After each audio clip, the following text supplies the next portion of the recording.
प्रस्तुत है कार्यक्रम post box number 111। Post box number 111। नमस्कार श्रोताओं, पोस्ट बॉक्स नंबर 111 में आप सबका बहुत बहुत स्वागत है। मैं हूं जैनेन्द्र। दोस्तों, कोविड-19 के इस दौर में इस महामारी ने हमारे जीने का ढंग बदल दिया है। जिन्हें हम असामान्य मानते थे, वे ही बातें अब सामान्य हो गई हैं। ये न्यू नॉर्मल का समय है। मास्क पहनना, सामाजिक दूरी यानी सोशल डिस्टेंसिंग बनाकर रखना, बार बार साबुन या सैनिटाइजर से हाथ धोना, ये आज के सामान्य जीवन का मंत्र बन गए हैं। क्योंकि अगर हम ऐसा नहीं करते तो हम अपनी सेहत से और अपने जीवन से खिलवाड़ कर रहे हैं और अपनों के जीवन से भी। पोस्ट बॉक्स नंबर 111 में आइए अब आज के मुख्य मुद्दे की ओर आपको ले चलें। आज के इस कार्यक्रम में हम चर्चा करेंगे आयुष्मान भारत के बारे में, यानी प्रधानमंत्री जन आरोग्य योजना के बारे में। और ऐसा इसलिए क्योंकि माननीय प्रधानमंत्री महोदय ने अपने पिछले मन की बात में इस योजना के बारे में विस्तार से चर्चा की थी। साथियों, हमारे देश में करोड़ों करोड़ गरीब दशकों से एक बहुत बड़ी चिंता में रहते आए हैं। अगर बीमार पड़ गए तो क्या होगा, अपना इलाज कराएं या फिर परिवार के लिए रोटी की चिंता करें। इस तकलीफ को समझते हुए इस चिंता को दूर करने के लिए ही करीब 1.5 साल पहले आयुष्मान भारत योजना शुरू की गई थी। कुछ ही दिन पहले आयुष्मान भारत के लाभार्थियों की संख्या 1 करोड़ के पार हो गई है। 1 करोड़ से ज्यादा मरीज मतलब देश के 1 करोड़ से अधिक परिवारों की सेवा हुई है। अगर गरीबों को अस्पताल में भर्ती होने के बाद इलाज के लिए पैसे देने पड़ते, इनका मुफ्त इलाज नहीं हुआ होता, तो उन्हें एक मोटा मोटा अंदाज है करीब करीब 14,000 करोड़ रुपए से भी ज्यादा अपनी जेब से खर्च करने पड़ते। आयुष्मान भारत योजना ने गरीबों के पैसे खर्च होने से बचाए हैं।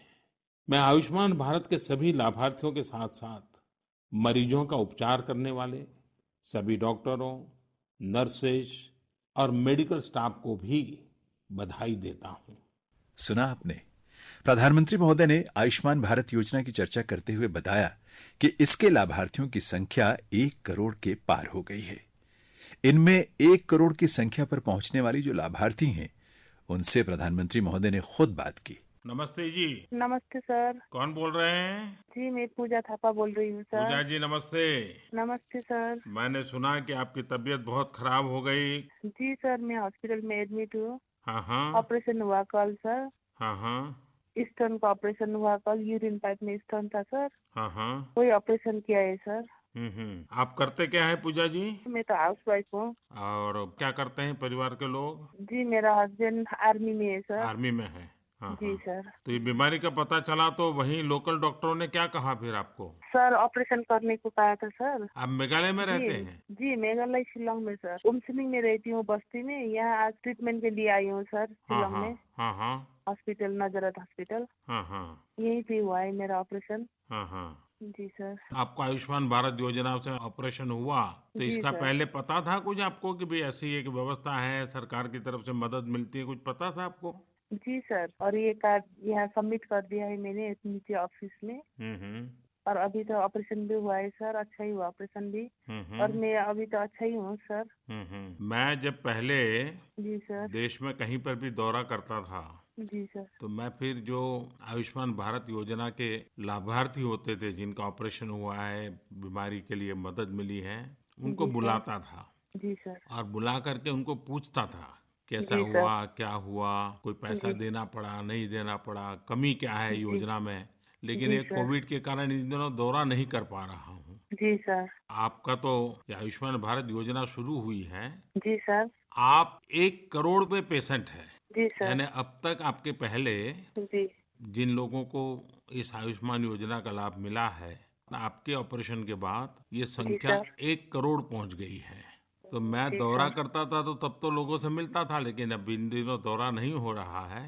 जी तो सर। मैंने सोचा 1 करोड़ वाली बात बड़ी महत्वपूर्ण है और वो जी। भी पूजा थापा जी से है और वो भी एक फौजी परिवार से है, तो मुझे जी बात सर। करनी चाहिए, तो इसलिए मैंने आपसे फोन किया। आपको क्या लगता है इस योजना के संबंध में आप कुछ कहना चाहेगी क्या? जी सर, आपकी इस योजना में मुझे आज ऑपरेशन करने में भी कामयाब हुई हूँ सर। नहीं तो मुझे बहुत परेशानी उठानी पड़ती थी सर पैसा के लिए, क्योंकि मेरा तो हस्बैंड भी नवंबर में वही ऑफिस में ही है सर। लॉकडाउन की वजह से घर भी नहीं आ पा रहा है और घर में 2 बच्चे हैं छोटा छोटा, और वो भी पड़ोसी के घर से खाना खा रहा है सर। और योजना से मुझे बहुत लाभ मिला है सर। ये ऑपरेशन भी ठीक ठाक हुआ है सर। और इतनी परेशान थी मैं ये ऑपरेशन के लिए सर, मैं लोन तलाश कर रही थी, लेकिन इस कार्ड से मुझे बहुत लाभ हुआ है सर। बहुत बहुत धन्यवाद सर। तो पति आपके अभी ड्यूटी पर है? जी सर, अभी मणिपुर में है सर। मणिपुर में है। जी सर। आपको डॉक्टरों ने कितना खर्चा बताया? सर अभी तो खर्चा नहीं हो रहा है, अभी तो यही कार्ड से चल रहा है सर। हाँ, यानी कोई खर्चा आपको नहीं करना पड़ा है? नहीं करना पड़ रहा है सर। लेकिन डॉक्टरों ने कहा ना आगे भी आपको कोई खर्चा नहीं करना है। जी सर। दवाइयाँ भी सब वहीं से मिल जाती हैं आपको? जी सर, यही से मिल रहा है सर। आपका कोई सुझाव है मेरे लिए इस आयुष्मान भारत योजना के लिए? नहीं सर, आपने इतना अच्छा ये योजना खोली है सर कि मैं अब आपको क्या सुझाव दूं सर। हम गरीब दुखी के लिए तो यही सबसे बड़ा है सर। वहाँ लोगों को पता है इस योजना का, अगल बगल में आपके अड़ोस पड़ोस में और गरीब परिवारों को? जी सर, हम लोग सब आपके लिए सर बोलते हैं कि आपने इतनी अच्छी योजना खोली है सर, इसलिए आज हम लोग एडमिट हो पाए हैं हॉस्पिटल में। अभी हम लोग ऑपरेशन के लिए भी जा पा रहे हैं, नहीं तो बहुत सोचना पड़ता था पहले तो सर। अभी तो बहुत आराम हुआ है। चलिए पूजा जी, आप बहुत जल्दी स्वस्थ हो जाइए। धन्यवाद सर। और आपकी चिंता सही है कि आपके बच्चों को पड़ोस में खाना खाना पड़ रहा है और आपके पति भी देश की सेवा में लगे हुए हैं। जी सर। लेकिन इस संकट की घड़ी में और आपको इतनी मुसीबत भी आ गई, लेकिन इस योजना के कारण आपको मदद मिल गई और आपकी तबीयत ठीक हो जाएगी। आपका पूरा विश्वास है ना? जी सर। जी। चलिए, मेरी बहुत शुभकामनाएं और बच्चों को बहुत पढ़ाइए, बहुत आगे बढ़ाइए।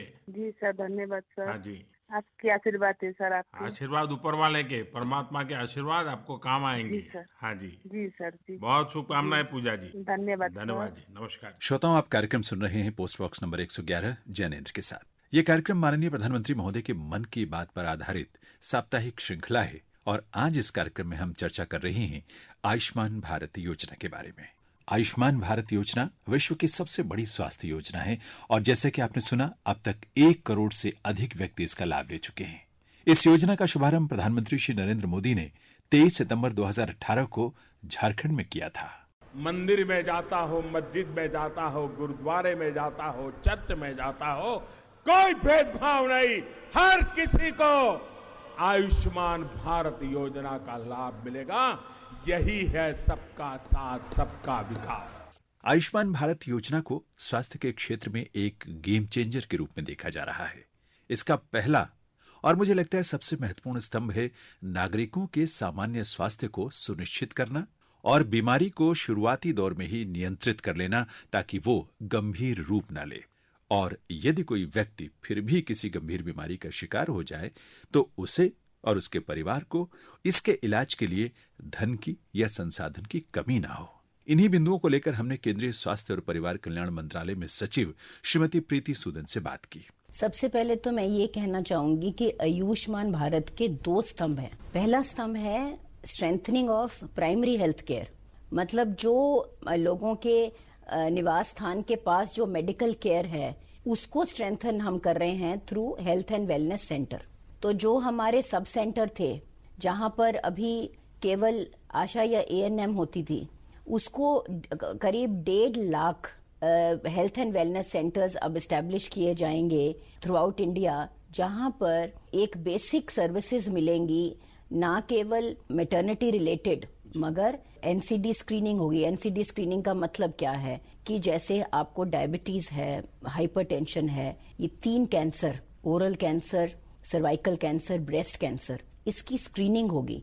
जो 30 साल से ज्यादा उम्र वाले प्रत्येक भारतवासी का ये हमारा चेष्टा रहेगी कि उनको स्क्रीन करा जाए कि उनको ये बीमारियां तो नहीं हैं। अभी ये पाया गया है कि 62% जो हमारी डेथ्स होती हैं वो इन NCDs के कारण होती हैं, इन डिजीजेस के कारण होती हैं, और इसमें 55% प्री मैच्योर डेथ है। इसका मतलब क्या हुआ? इसका मतलब ये हुआ कि अगर हमें पहले पता चल जाए कि हमें डायबिटीज है या हमें हाइपरटेंशन है, उसकी दवाई दी जाए या कैंसर की स्क्रीनिंग पहले हो जाए तो इलाज बराबर और जल्दी होकर स्वस्थ हो सकते हैं हम। तो इसलिए सबसे इम्पोर्टेंट है कि अवेयरनेस, स्क्रीनिंग और फिर वो डिटेक्शन के बाद उसका क्योर। तो ये सब जो आई वुड से फैसिलिटीज हैं, ये हम वेलनेस सेंटर में रखने की अब हमारी प्रोग्राम है। ये आयुष्मान भारत का सबसे पहला फाउंडेशन है, ये एक बहुत इंपॉर्टेंट स्तंभ है। प्रीति जी, इन वेलनेस सेंटर्स के लिए जगह और भवन की आवश्यकता होगी, प्रशिक्षित स्टाफ की आवश्यकता होगी, फिर इक्विपमेंट्स हैं, दवाइयां हैं, ये सब कैसे सुनिश्चित होगा इस योजना के अंतर्गत? देखिए, बिल्डिंग को ठीक करना वो तो एक छोटा ही हिस्सा है, मैं बोलूंगी। सबसे इम्पोर्टेंट है कि अपने स्टाफ को ट्रेन करना, उसकी भी हमने प्रयोजन कर लिया है। ट्रेनिंग के बाद उनको वहाँ पे इक्विपमेंट रखना, उसके बाद वहाँ पर फ्री ड्रग्स एंड डायग्नोस्टिक्स का उपचारण, और सबसे पहले तो ये है कि हम अपने आशा के द्वारा एक हाउस होल्ड सर्वे भी करवा रहे हैं कि किसको किस बीमारी का शक हो सकता है। चलिए, ये तो हुआ पहला स्तंभ यानी वेलनेस सेंटर्स की स्थापना। आयुष्मान भारत योजना का दूसरा स्तंभ क्या है आपके हिसाब से? दूसरा स्तंभ ये है कि क्योरेटिव पार्ट, कि जांच के बाद, प्रिवेंशन के बाद, प्रमोटिव के बाद हमें कोई डिटेक्ट हुआ, लाइफ थ्रेटनिंग डिजीज है, हॉस्पिटलाइजेशन की जरूरत है, तो इससे अब फर्स्ट फेज में अबाउट 10.74 करोड़ फैमिलीज को राहत मिलेगी। उनकी एक एंटाइटलमेंट है कि वो हॉस्पिटल जाएंगे तो उनको फ्री ट्रीटमेंट कवरेज मिलेगा 5 लाख तक पर फैमिली। प्रीति जी, आयुष्मान भारत योजना हमारे गरीब परिवारों की महिलाओं और लड़कियों के बेहतर स्वास्थ्य को विशेष रूप से सुनिश्चित करने में किस रूप में महत्वपूर्ण होगी? पहले क्या होता था कि हम फैमिली साइज लिमिट कर देते थे, तो उससे क्या देखते थे कि महिला और स्पेशली गर्ल चाइल्ड, उसको तो जरूरत ही नहीं है किसी इलाज की, तो इसीलिए इस स्कीम में हमने फैमिली साइज को लिमिट नहीं करा। तो ये इलाज जो है, और 5 lakh is quite a bit of amount, ये नहीं कि सभी एक बार भी ही बीमार हो जाते हैं। तो हमारी ये आशा है कि हम अपने महिलाओं को, अपने बच्चों को और स्पेशली गर्ल चाइल्ड को हम इस स्कीम के अंडर कवर कर पाएंगे, ताकि उनको भी एक सही इलाज का अवसर मिले। श्रोताओं, यहाँ ये जान लेना आवश्यक है कि इस आयुष्मान योजना का लाभ पाने की पात्रता क्या है। स्वास्थ्य और परिवार कल्याण मंत्रालय में संयुक्त सचिव श्री आलोक सक्सेना ने इस बारे में विस्तार से जानकारी दी है। ये जो स्कीम है ये एंटाइटलमेंट बेस्ड है। जो इसकी एक बड़ी सीलियंट फीचर है वो है कि एक एंटाइटलमेंट बेस्ड स्कीम है, जिसका तात्पर्य ये है कि कोई एनरोलमेंट नहीं होगा। और कौन लोग इसके दायरे में आते हैं? वो हाउस होल्ड, वो परिवार इसके दायरे में आते हैं जो सोशियो इकोनॉमिक कास्ट सेंसस हुआ था, उसमें जो डेप्रिवेशन क्राइटेरिया D1 से D5 एंड D7 और 11 अर्बन प्रोफेशनल कैटेगरीज, ये कुल मिला के करीब 10 करोड़ 70 लाख 74 लाख परिवार हैं जो इसके दायरे में आते हैं। ये डेटा बना हुआ है, ये डेटा पब्लिक में उपलब्ध है वेब पर, और इन्हीं परिवारों को शुरू में ये इसके दायरे में लाया गया है। सोशियो इकोनॉमिक कास्ट सेंसस का डेटा है, उसमें जो सबसे डिप्राइव्ड कैटेगरीज हैं, वो लोग जो कच्चे घरों में रहते हैं, वो परिवार जिनमें कोई एबल बॉडीड व्यक्ति नहीं है, वो परिवार जिसमें कोई एडल्ट नहीं है, SC/ST परिवार, ये सब परिवार कुल मिलाकर अर्बन और कुछ अर्बन प्रोफेशनल कैटेगरीज हैं, जैसे शहरी क्षेत्रों में रैक पिकर्स, घरों में काम करने वाले, इस तरह की जो कैटेगरीज हैं, ठेला चलाने वाले, ये जो कैटेगरीज हैं, ये सब कुल मिलाकर जो परिवार बनते हैं वो जैसे मैंने कहा करीब 10 लाख करोड़ से ऊपर बनते हैं। इंडिविजुअल्स जो इसमें कवर होंगे वो करीब 50 करोड़ हैं, और परिवार में सदस्यों की संख्या की कोई सीमा नहीं है। इसका मतलब कि एक परिवार अगर इसका इंटाइटल्ड है तो उसके सभी सदस्य ये 5 लाख के कवर तक में वो ट्रीटमेंट ले सकते हैं। इसमें उन्हें अपनी तरफ से कोई पेमेंट नहीं। दोस्तों, ये सच है कि जब किसी गरीब परिवार के पास संसाधनों की कमी होती है तो वे परिवार प्राथमिकता के तौर पर अपने सीमित संसाधनों का उपयोग करने के लिए बाध्य होते हैं। इस प्राथमिकता में अक्सर ऐसा देखा गया है कि परिवार की लड़कियां और महिलाएं सबसे निचले पायदान पर स्थान पाती हैं। ग्रामीण क्षेत्रों में तो ये बात और भी आम है। ऐसे में परिवार को यूनिट मानकर जब आयुष्मान भारत में प्रति वर्ष प्रति परिवार को 5 लाख रुपए तक के इलाज की सुविधा या कवर मिलता है, तो इससे परिवार के हर व्यक्ति को, चाहे वो पुरुष हो या स्त्री, बालक हो या बालिका, सभी को बराबर की सुविधा मिल पाती है। आयुष्मान भारत के अभी तक के आंकड़े भी इसी ओर इशारा करते हैं। प्रधानमंत्री महोदय ने अपने मन की बात में इस बात को विस्तार से रखा था। साथियों, आप ये जानकर हैरान रह जाएंगे कि 1 करोड़ लाभार्थियों में से 80% लाभार्थी देश के ग्रामीण इलाकों के हैं। इनमें भी करीब 50% लाभार्थी हमारी माताएं, बहनें और बेटियां हैं। इन लाभार्थियों में ज्यादातर लोग ऐसी बीमारियों से पीड़ित थे जिनका इलाज सामान्य दवाओं से संभव नहीं था। इनमें से 70% लोगों की सर्जरी की गई है। आप अनुमान लगा सकते हैं कि कितनी बड़ी तकलीफों से इन लोगों को मुक्ति मिली है। प्रधानमंत्री जी ने अपने मन की बात में आयुष्मान योजना के एक और बहुत ही महत्वपूर्ण लाभ के बारे में जिक्र किया था। वो था इस योजना की पोर्टेबिलिटी। आयुष्मान भारत योजना के साथ एक बहुत बड़ी विशेषता पोर्टेबिलिटी की सुविधा भी है। पोर्टेबिलिटी ने देश को एकता के रंग में रंगने में भी मदद की है। यानी बिहार का कोई गरीब अगर चाहे तो उसे कर्नाटका में भी वही सुविधा मिलेगी जो उसे अपने राज्य में मिलती। इसी तरह महाराष्ट्र का कोई गरीब चाहे तो इस इलाज की वही सुविधा तमिलनाडु में मिलती। इस योजना के कारण किसी क्षेत्र में जहां स्वास्थ्य की व्यवस्था कमजोर है, वहां के गरीब को देश के किसी भी कोने में उत्तम इलाज कराने की सहूलियत मिलती है। आज हम सब कोविड-19 की महामारी से जूझ रहे हैं। ऐसे में ये सवाल मन में आना स्वाभाविक है कि क्या कोविड-19 के इलाज को भी आयुष्मान भारत योजना में शामिल किया गया है। इसी का जवाब हमने जानना चाहा आयुष्मान भारत के सीईओ डॉक्टर इंदु भूषण से। देखिए, जो इस समय कोविड के मरीज हैं उनका टेस्टिंग और ट्रीटमेंट सरकारी अस्पतालों में हो रहा है और वो फ्री है। अभी हाल में आईसीएमआर ने प्राइवेट लैब्स को खोला है, तो ये जो निर्णय लिया गया है उसका उद्देश्य ये है कि जो टेस्टिंग है उसको थोड़ा बढ़ाया जाए। जहाँ पब्लिक सेक्टर है उसको बढ़ाएं और प्राइवेट सेक्टर को भी बढ़ाएं। टेस्टिंग की वजह से जो गरीब लोग हैं उनको नुकसान नहीं होगा, वो उसको गरीबी में और उसको गरीबी रेखा के नीचे नहीं जाएंगे। दूसरा, ट्रीटमेंट में भी अब तक सरकारी अस्पतालों में ट्रीटमेंट हो रहा है, लेकिन दुर्भाग्यवश यदि हमको सर्ज लगता है कि कई सारे केसेस आते हैं तो उस समय जो हमारा सरकारी ढांचा है वो पूरा नहीं पड़ सकता है। उसके लिए स्टेट्स में वो प्राइवेट अस्पतालों को देख रहे हैं, उनको जोड़ने की कोशिश कर रहे हैं। तो उन प्राइवेट अस्पतालों में भी पीएमजे के पेशेंट जा सकते हैं और उनको ट्रीटमेंट मिल सकता है और वो फ्री रहेगा और पीएमजे में कवर्ड रहेगा। इन सब में जो मिनिस्ट्री ऑफ हेल्थ है और आईसीएमआर है, उसके जो प्रोटोकॉल्स हैं, जो उन्होंने गाइडलाइंस दी है, वो पूरी की पूरी फॉलो की जाएंगी। श्रोताओं, किसी भी समाज के विकास में स्वास्थ्य और शिक्षा का बेहतर होना मूलभूत आवश्यकता के रूप में देखा जाता है। भारत इतना विशाल देश है, लगभग 130 करोड़ इसकी जनसंख्या है, पर संसाधनों की कमी के चलते ये दोनों ही क्षेत्र प्रभावित होते हैं।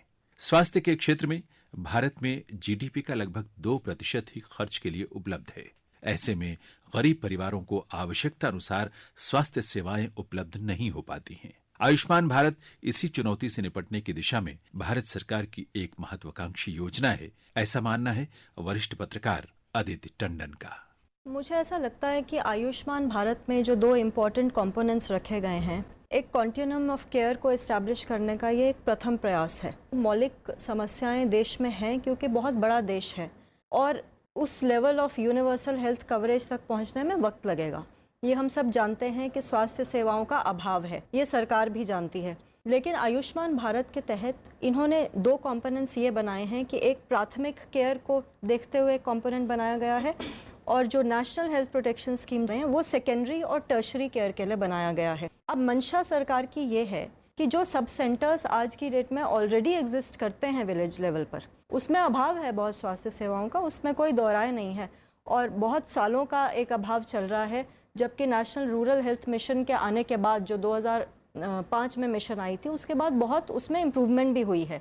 तो ऐसा नहीं है कि हम कहीं पहुंचे नहीं हैं, हम पहुंचे हैं और हमें आगे पहुंचना है। मैं यहाँ आपको एक छोटा सा उदाहरण दूंगी। WHO के डायरेक्टर जनरल टेड्रस घिब्रियास इंडिया में थे और नीति आयोग में एक स्पेशल लेक्चर के लिए आए थे और उन्होंने एक बहुत ही इंपॉर्टेंट कमेंट दिया था इंडिया के बारे में। उन्होंने ये कहा था कि ये जो सरकार है इस वक्त बहुत एम्बिशियस हेल्थ टारगेट सेट कर रही है अपने आप के लिए। और DG जब WHO ने ये कहा था कि मैं जहाँ भी देश दुनिया भर में जाता हूँ वहाँ ये कहता हूँ कि हेल्थ में एम्बिशियस टारगेट सेट करना ही आगे जाने का तरीका है। आप 10 मिलियन लोगों का टारगेट सेट करेंगे, उसमें से 5 मिलियन पाएंगे, वो तरीका नहीं है। तरीका यही है कि आप 500 मिलियन का टारगेट सेट करिए और ज्यादा लोगों तक रीच करने की कोशिश कीजिए। तो अब ये प्राइमरी हेल्थ केयर 1.5 लाख का इनका आकलन है कि 1.5 लाख सब सेंटर्स को हेल्थ और वेलनेस सेंटर्स में कन्वर्ट करेंगे और साथ साथ सेकेंडरी और टर्शरी केयर के लिए ये स्कीम आ गई है। बहुत ही एक एम्बिशियस स्कीम है लेकिन अनअचीवेबल नहीं है। जब देश में परिस्थितियां सामान्य थी, यानी कोविड-19 से पहले का समय, उस समय माननीय प्रधानमंत्री जब देश में कहीं दौरे पर जाते थे तो कोशिश करते थे कि आयुष्मान भारत के लाभार्थियों से मिलें, उनसे बात करें, अगर कोई शिकायत हो इस योजना के बारे में उसकी जानकारी भी लें। पिछले साल झारखंड दौरे के समय प्रधानमंत्री जी ने रांची में ऐसे ही लाभार्थियों से मुलाकात की, उनसे बातचीत की। मेरा नाम मोहम्मद अनवर हुसैन है। मैं रातू प्रखंड बनापड़ी बस्ती से आया हूँ और जिला रांची पड़ता है। 3 साल पहले मैं एक्सीडेंट हुआ हूँ और उस समय तो जो इलाज चला उसके बाद फिर बाद में पैसे की वजह से बंद हो गई थी। अभी 1.5 महीनों से रिम्स में एडमिट हूँ। इसके लिए मैं आपका बहुत बहुत शुक्रगुजार हूँ। मेरा नाम देवलाल नायक है, मैं गुमला जिला से हूँ। मेरा मतलब कुल्हा का फ्रैक्चर हो गया था इसमें, तो मैं दो साल से चल फिर नहीं सकता था। पहले डॉक्टर ठीक आया, उसके बाद में डॉक्टर से आया, उसके बाद मिला तो कितने खर्च लगे, तो बोला 1.5 लाख। तो उतना पैसा तो था नहीं। बाद में आप वो आयुष्मान तरफ से एक चिट्ठी है, चिट्ठी से हम लोग कार्ड बनवाए, कार्ड बनवा के बस इलाज किए।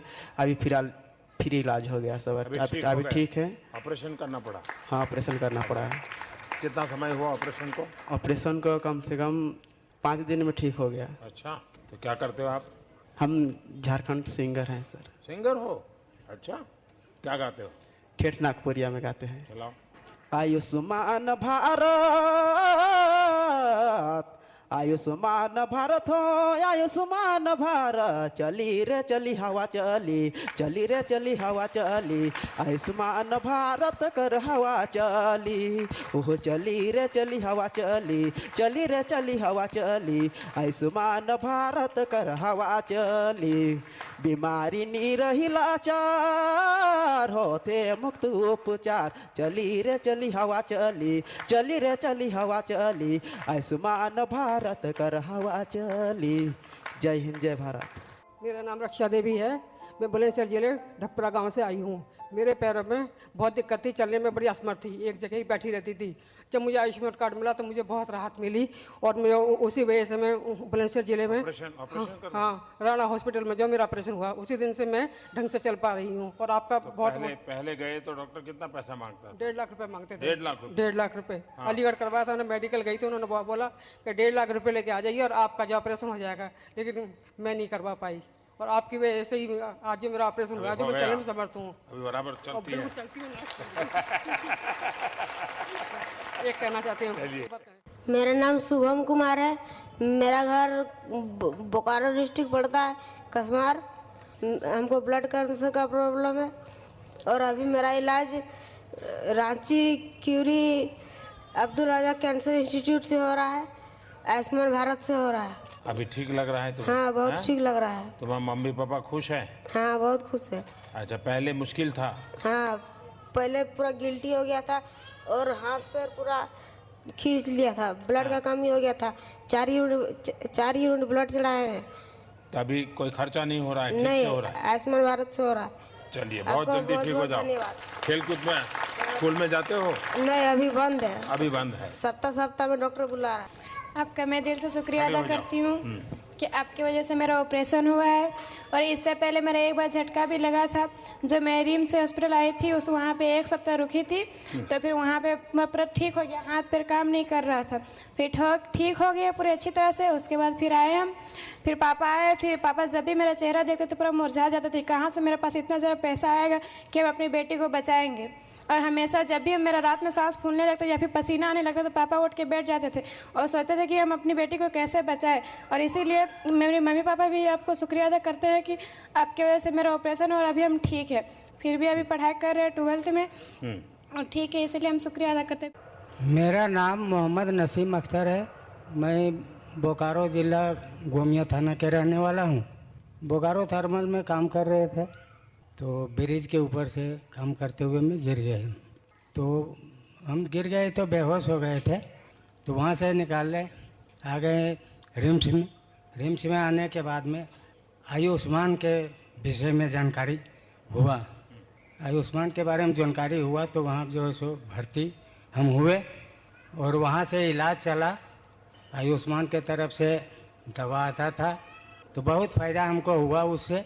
और अगर वहाँ से नहीं होने से हो सकता है कि आज हम धरती में नहीं भी रह सकते थे, क्योंकि हमारे पास पैसा नहीं था, हम नहीं करते। और अभी जितना भी प्रधानमंत्री आए हमारे भारत में, लेकिन हमारे अभी जो प्रधानमंत्री हैं उसके जैसा नहीं आए थे हमारे होश हवास में। जब से हमको होश हुआ बहुत प्रधानमंत्री आए, बहुत चले गए हैं, लेकिन एक प्रधानमंत्री अभी आप आए हुए हैं, इसे मिले हैं जो गरीबों का मसीहा है। बहुत गरीब को ज़िंदगी बसर न्याय से मिल रहा है। अपना तबीयत संभालिए और बहुत अच्छा जल्दी हो जाए आपको। मेरा नाम कृति कुमारी है और 5 साल पहले मैं जेल गई थी। तो पापा इलाज करते करते मतलब इलाज हो रहा था तभी आपका योजना नहीं हुआ था, तो पैसा लग रहा था तो पापा का काम बंद हो गया। फिर कर्जा लेके पापा इलाज किए, फिर थक गए। फिर 1 महीना पहले रघुवरदास का ऑफिस है एग्रीको में, हमारे वहाँ पे पता किए तो आयुष्मान का योजना जानकारी में आया, तो ऑपरेशन करने के लिए गया तो अभी गला का ऑपरेशन हुआ है। उसके लिए मैं आपको धन्यवाद कहती हूँ। तो आगे और भी करना चाहती हूँ क्योंकि बाहर निकलने नहीं सकती हूँ। आपको जितना जरूरत पड़ेगा सब होगा। हाँ, सब होगा। देखिए, पहला, अगर कोई भी व्यसन है, बीड़ी तंबाकू ऐसा, उसको छोड़ देंगे। कोई भी ऐसी आदत है जो आपके शरीर को नुकसान करे, तो मैंने अगर आपके लिए इतना किया तो आप मेरे लिए इतना नहीं करेंगे। दूसरा, तकलीफ पड़े तो भी बेटी को जरूर पढ़ाइए। लेकिन माँ क्यों नहीं पढ़ाती? वो घर में काम करेगी, मेहमान आएगी तो पकाएगी खाना। माँ मजदूरी पे जाती है तो बेटी को कहती है चल छोटे भाई को तुम खिलाओ, मैं मजदूरी करने चली जाती हूँ। तीसरी मेरी मांग है आपसे कि आप जहां भी हो सके स्वच्छता में कुछ न कुछ कीजिए। करेंगे? साफ सफाई, अपना घर का कचरा बाहर नहीं फेंकेंगे, मोहल्ले में साफ रखेंगे। कोई कूड़ा कचरा फेंकता है तो उसको करेंगे भाई साफ करो, ऐसा मत करो। ये करोगे तो हम भी बीमार नहीं होंगे और भी बीमार नहीं होंगे। क्या हुआ था इसका? इसको सर सेप्सिस हो गया था और पूरे शरीर में इन्फेक्शन हो गया था। तो 8वां दिन इसको लाके रानी चिल्ड्रन में एडमिट किए। तो जानकारी था आपका, आप चिट्ठी भेजे थे सर। वो आया था वो पीएमजे वाला, तो फिर इसका पीएमजे करा के इलाज करवाए और इसका नाम भी हम लोग आयुष रखे हुए हैं। वाह! ये हुआ था तो 3 किलो 200 था, लेकिन 1 सप्ताह में इसका वजन 2 किलो 600 हो गया था और अभी काफ़ी स्वस्थ है सर। आप ही के चलते ये बहुत अच्छा है सर। मैं पेटरवार प्रखंड से हूँ, हमें ब्लड कैंसर है। कब से? सर नवंबर से हमको पता चला, तो उसके बाद आपका ये योजना से अभी तक मेरा कीमो चल रहा है सर। और अभी सर आपके दुआ से ठीक चल रहा है कीमो? हाँ सर। कैंसर है। क्या तंबाकू खाते थे? तो खाते थे, मजदूरी करते थे। बताइए क्या क्या हुआ, लीजिए। 3 महीना से हमको मालूम हुआ है कि हमको इसे अभी कराने वाले हैं। 3 को दांत छोड़ दिया था। तो उसको जब 2 महीना पहले पता चला तो इधर उधर हम दुकान में घूमे, हॉस्पिटल गए। तो डॉक्टर से देखा है तो बोकारो गए, कटहरा गए, तो बोकारो वाला बोला कि रिम्स चले जाइए कि रांची।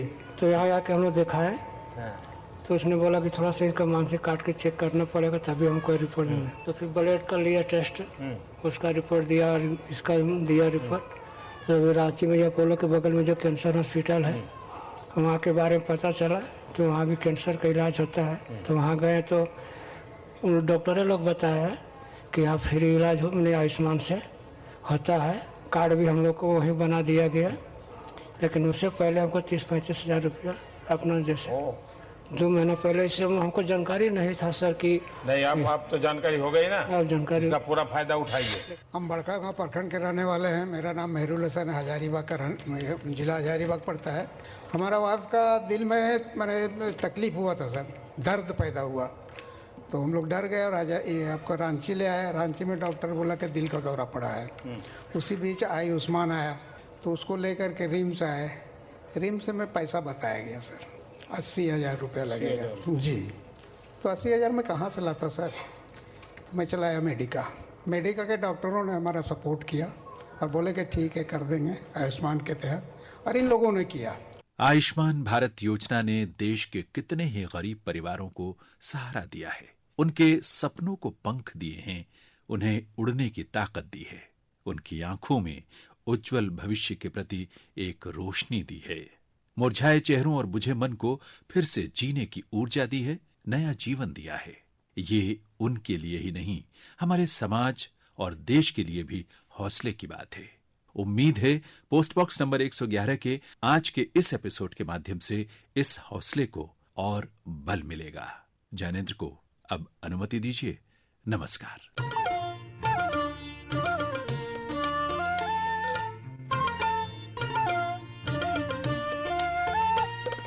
अभी आप सुन रहे थे कार्यक्रम post box number 111। Post box number 111। इस कार्यक्रम के प्रस्तुतकर्ता थे Jainendra Singh. Post box number 111।